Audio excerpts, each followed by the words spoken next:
O'Cyrus Torrence, technically speaking, is set for a contract extension. When I checked on Spot Track, I think that what his market value would be sitting at around the 21st highest paid guard going into this season. He is entering his final year of his contract, and now a lot of people are thinking that Brandon Beane might pull the trigger on this before the beginning of the year. This is a controversial topic as well.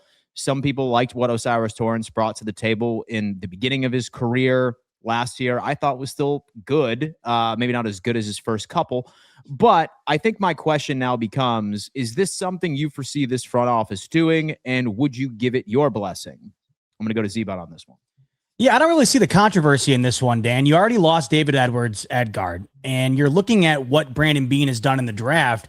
This is one of the highest offensive linemen taken, draft positional speaking, over the last handful of years here, several years.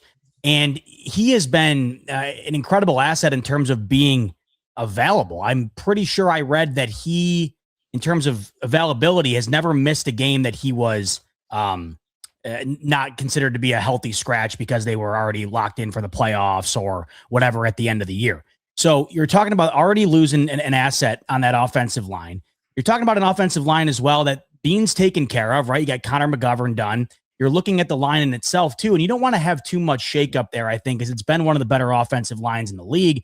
And I think when you look at the availability, you look at the draft capital being a lot allocated to him, Beane's really good. We know, guys, if there's one thing Brandon Beane is top tier at, it is retaining his guys.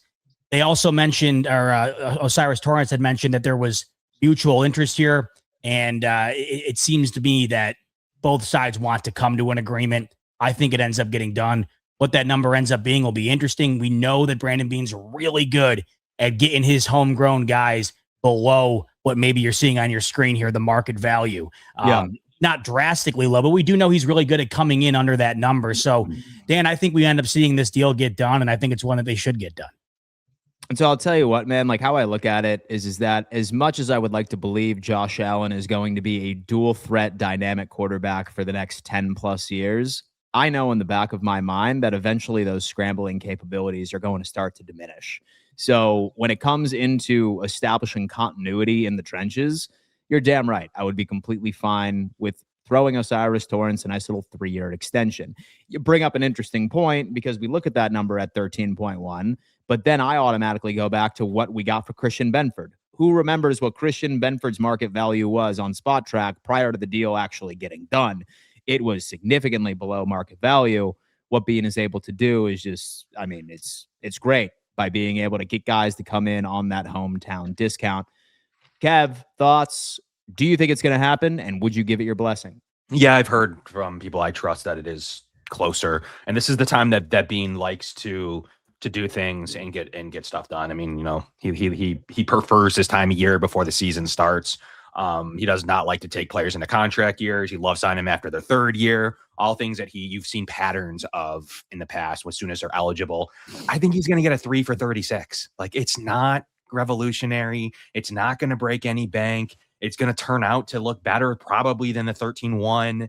I mean, it's you don't want to keep turning over guards. You don't have any on the roster next year, technically, except obviously you drafted one late in the draft, and then we'll see what they do with who they're moving from tackle to guard, possibly how that battle is going to play out at the left guard spot. But you just don't. They've already re-signed McGovern. The guys are close. You've seen it covered on Hard Knocks last year.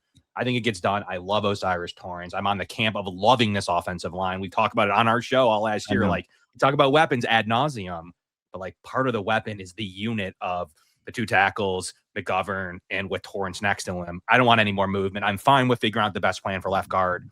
But as far as right guard goes, this is a lockdown. He's only a right guard. That's his biggest negative. He's good, pretty much. Is he great? No, but the Bills are going to see that in their price that they're going to pay. So he's the value of player you want to sign. You don't want to break the bank on a David Edwards, in my opinion. Here's a great value. 3 for 36, guys. I have no issues at all. I mean, let's keep this line together and not have to worry about guard next year. And plus, say that he were to go for his market value on Spot Track, that would make him the 18th highest paid guard in the NFL. I'm not losing any sleep over that whatsoever.